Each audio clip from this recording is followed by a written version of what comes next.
दोस्तों नमस्कार, मैं हूं डॉक्टर शंकर सिंह और आप सबका स्वागत करता हूं डॉक्टर शंकर वेट वर्चुअल क्लासेस में। आज हम लोग इस वीडियो के माध्यम से चर्चा करने वाले हैं कि बोवाइन में सर्रा के क्या लक्षण होते हैं और किस तरह से आप कैटल एंड बफलोज में सर्रा को क्लिनिकली पहचान पाएंगे और फिर आपको इलाज करना आसान हो जाएगा। तो आज इस वीडियो में हम लगभग सारे लक्षणों की चर्चा करेंगे जो सर्रा कैटल एंड बफलोज में सर्रा के केस में देखने को मिलता है।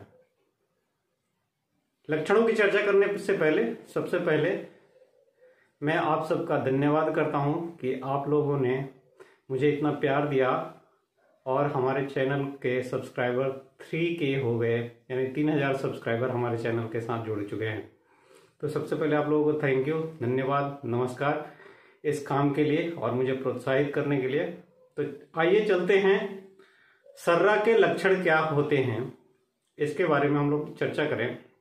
आप सभी जानते हैं कि सर्रा बीमारी जो है एक हीमोपेरासाइट जिसे ट्रिपैनोसोमा एवंसाई से होता है। ट्रिपैनोसोमा एवंसाई में बार बार इसलिए कह रहा हूं कि अपने कंट्री में सिर्फ ट्रिपैनोसोमा एवंसाई मिलता है और इसी के लक्षणों की हम लोग इस वीडियो में बात करेंगे। तो ये ब्लड पैरासाइट है, पहले से ही जाना जाता है, लेकिन अभी इससे टिश्यू पैरासाइट के तरह भी देखा जाता है, क्योंकि ऐसा माना जाता है या ये प्रूवन हो चुका है कि ये पैरासाइट ब्लड ब्रेन बैरियर को पास करता है और ब्रेन में जाके और CSF में रहता है या ब्रेन में जाके प्रॉब्लम करता है। कभी कभी एक्वस ह्यूमर में भी, आई के एक्वस ह्यूमर में भी ये चला आता है और वहां भी कॉम्प्लिकेशन करता है और उस तरह के साइन आते हैं। तो अगर हम लोग सर्रा को डिवाइड करें तो ये दो पार्ट में डिवाइड किया जाता है। एक कैचेक्टिक फॉर्म जिसे कहते हैं, जिसमें फीवर रहता है, अंडुलेंट फीवर होता है, बार बार फीवर आता है, कुछ दिनों के बाद ठीक हो जाता है, पशु खाना छोड़ता है, फीवर आता है, फिर इलाज करते हैं, ठीक हो जाता है, फिर 15-20 दिन के बाद या 1 महीने के बाद लगातार फीवर आते रहता है और धीरे धीरे जो वेट लॉस है एनिमल का होता जाता है, प्रोडक्टिविटी घटती जाती है, तो वो कैचेक्टिक फॉर्म में आता है।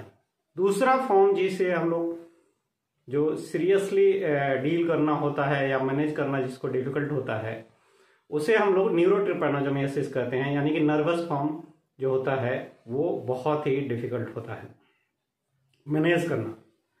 नर्वस फॉर्म पहले ऐसा माना जाता था कि न्यूरोलॉजिकल जो साइन हैं हाइपोग्लाइसेमिया के चलते होते हैं, बट ये आज वेल प्रूवन है कि हाइपोग्लाइसेमिया सिर्फ टर्मिनल स्टेज में होता है। अर्ली स्टेज जब नर्वस साइन आते हैं उसके पीछे there are so many reasons, बहुत तरह के फैक्टर्स हैं जो रिस्पॉन्सिबल हैं। उसमें न्यूरो इन्फ्लामेशन या ये पैरासाइट का अपना जो बिहेवियर है, फिजियोलॉजिकल चेंजेस हैं, वो रिस्पॉन्सिबल होते हैं न्यूरोलॉजिकल सिम्टम्स आने के लिए। और टर्मिनल स्टेज में सिर्फ हाइपोग्लाइसीमिया यानी ब्लड शुगर जो लेवल होता है वो लो होता है और उसके बाद एनिमल की डेथ हो जाती है।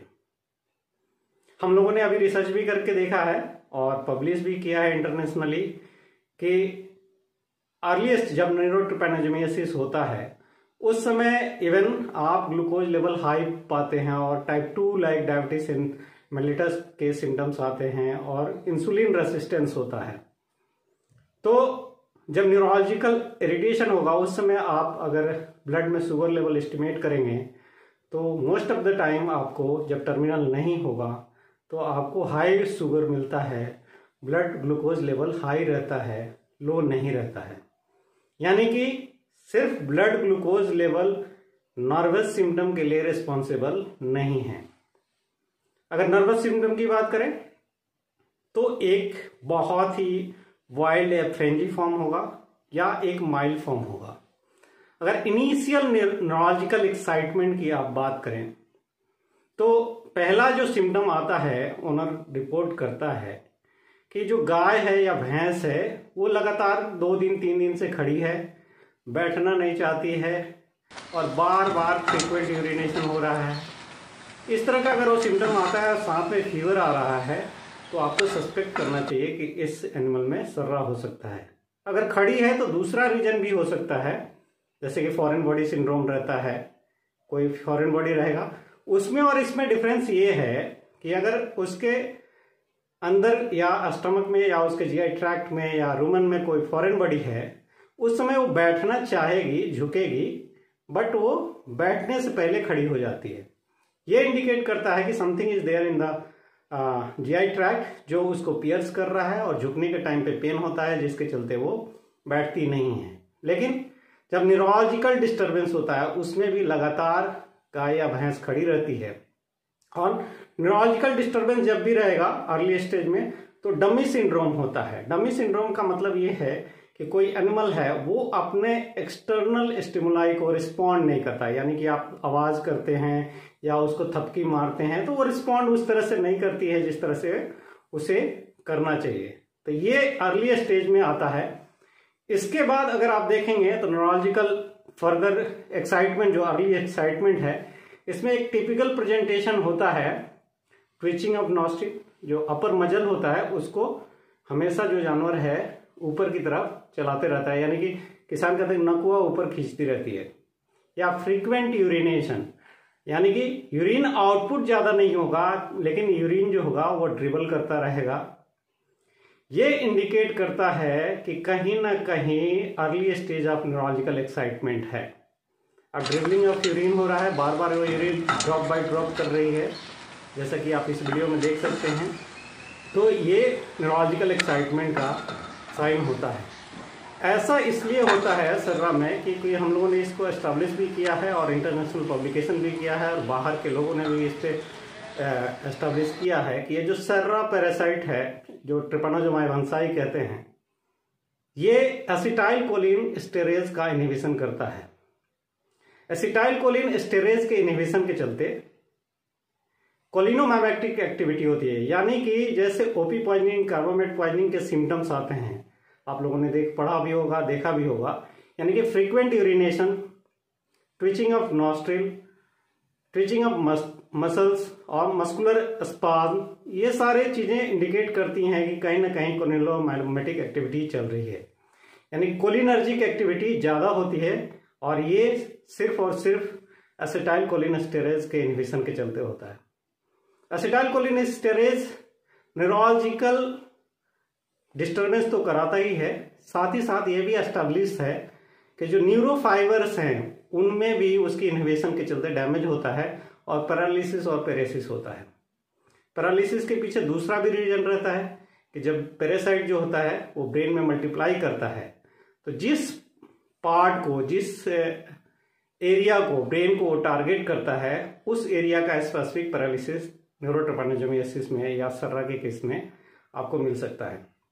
यानी पैरालिसिस के लिए दो चीज रिस्पॉन्सिबल हैं, एक न्यूरो इन्फ्लामेशन या मेनिंजियल इन्फ्लामेशन आप कर लीजिए या मेनिंजाइटिस कर लीजिए, और दूसरा एसिटाइल कोलिनस्टेरेज का इनहिबिशन। ये दोनों मिल करके पैरालिसिस इंड्यूस करते हैं और कुछ कंडीशन में आपको स्पेसिफिक पैरालिसिस, खास करके फेस का, जब फेशियल नर्व का पैरालिसिस होगा उस समय आपको आंख पैरालाइज हो जाता है, पोटोसिस हो जाती है, जैसा कि यहाँ पे आप देख रहे हैं। कान का एक साइड से पैरालिसिस हो जाता है और एक साइड से अपर लिप पैरालाइज हो जाता है और वहां से सलाइवा ड्रूल करता रहता है। तो फेशियल नर्व का पैरालिसिस जब होगा या वो पार्ट अफेक्ट होगा तो फेशियल पैरालिसिस होगा। इसी तरह से जब ग्लोसोफेरेंजियल नर्व का पैरालिसिस होता है तो टंग जो है वो बाहर निकल आता है। टंग की पैरासिस या पैरालिसिस आप कह सकते हैं। उस टाइम में ट्रिपानोसोमियासिस के केस में टंग की भी पैरालिसिस होती है और टंग जो है वो अपने मुंह से वो बाहर निकल कर रहता है। आप उसको प्रिक भी करेंगे तो वो खींचती नहीं है, जैसा कि आप यहाँ इस वीडियो में देख सकते हैं। तो ग्लोसोफेरेंजियल नर्व को अगर डैमेज किया है तो टंग की पैरालिसिस होगी। इसी तरह से अब्ड्यूसेंट नर्व को अगर डैमेज करता है तो कीमोसिस एक कंडीशन होता है जिसमें आई का ग्लोब जो है वो चेंज हो जाता है, यानी कि जो सामने का ग्लोब दिख रहा है वो पीछे चला जाता है और पीछे का आगे आ जाता है और एकदम सडन ब्लाइंडनेस होता है। तो ये भी सिम्टम अगर उसका, जैसा कि इस फोटो में आप देख रहे हैं, आता है उसको और कीमोसिस होती है, आई ग्लोब शिफ्ट कर जाता है, तो ये इंडिकेट करता है कि उसे सर्रा हो सकता है या कहीं ना कहीं से अब्ड्यूसेंट नर्व की पैरालिसिस है। पैरालिसिस की यहाँ बात हो गई। इससे ज्यादा अगर वाइल्ड फॉर्म में होता है तो हाइपर एक्टिविटी होती है।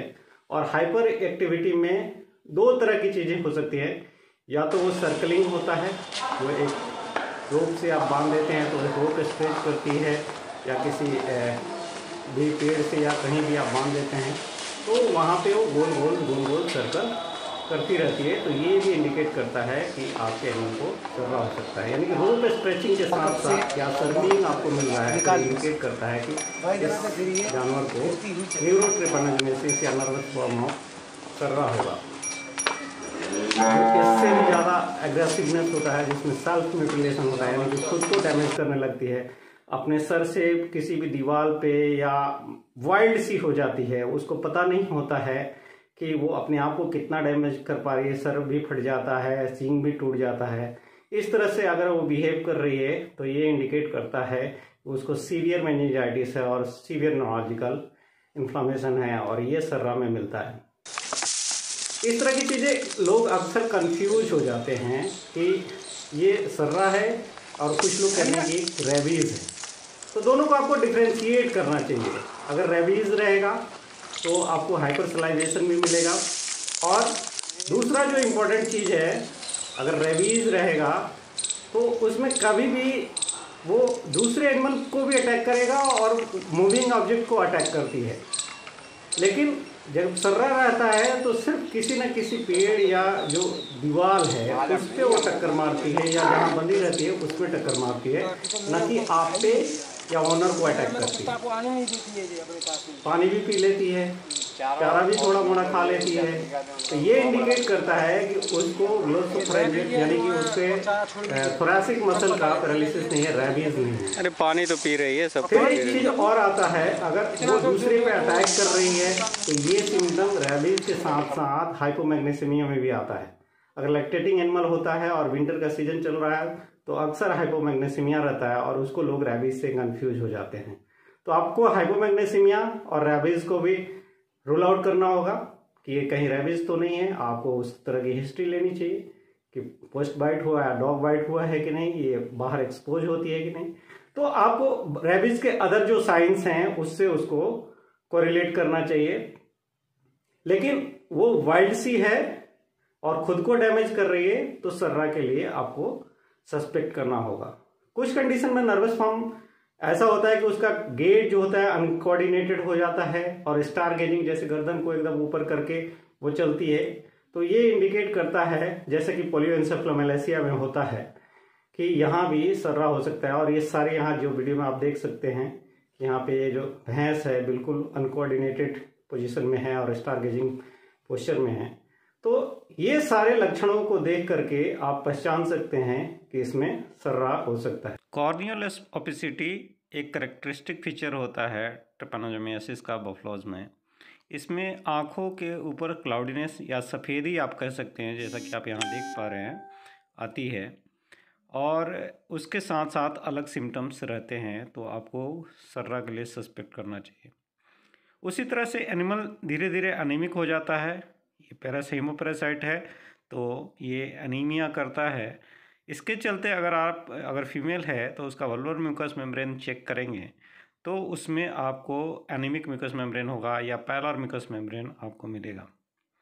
साथ ही साथ इसमें जब एनीमिया होगा या हाइपोप्रोटीनीमिया होगा तो डिपेंडेंट पार्ट का एडिमा होता है। तो जो भी लंबे समय से अगर सर्रा से अफेक्टेड कोई बफलो है तो उसमें आपको मिलेगा कि उसका या तो हैंडलिब एडिमा है या चारों पैरों में सूजन आ जाता है, या पेट पे, जिसे वेंट्रल एडिमा कहते हैं, पेट के नीचे भी सूजन आने लगता है। तो ये लक्षणों को देख करके आप पहचान सकते हैं कि इसमें सर्रा हो सकता है। दूसरा जो कैचेक्टिक फॉर्म है उसमें एक टिपिकल प्रेजेंटेशन आता है जो ऑनर कहता है कि आधा शरीर ठंडा रहता है और आधा शरीर गर्म रहता है। यानी कि पीछे का जो पार्ट है, एक्सट्रीमिटीज जो हैं वो ठंडे रहते हैं और चेस्ट से आगे का पार्ट उसका गर्म रहता है। तो इस तरह के भी ऑनर के रिपोर्ट होते हैं और वो फीवर आता है और धीरे धीरे कैचेक्टिक फॉर्म में हो रही है, उसका वेट लॉस हो रहा है, प्रोडक्शन घटते जा रहा है, तो आपको सर्रा के लिए सस्पेक्ट करना चाहिए। तो ये सारे स्पेशल लक्षण हैं जिसके बेसिस पे मुझे लगता है कि अगर बोवाइन में सर्रा आता है तो आप उसे पहचान पाएंगे और अकॉर्डिंगली ट्रीट कर पाएंगे। ट्रीटमेंट हम लोग अपने अगले वीडियोस में देखेंगे कि किस तरह से ट्रीट करना है, और नर्वस फॉर्म ऑफ सर्रा है उसके पीछे कौन सा फैक्टर रिस्पॉन्सिबल है वो हम अगले वीडियो में डिस्कस करने वाले हैं। तो आप हमारे वीडियो को देखते रहें और सब्सक्राइब करें, अपने दोस्तों के साथ शेयर करें। थैंक यू, धन्यवाद, नमस्कार।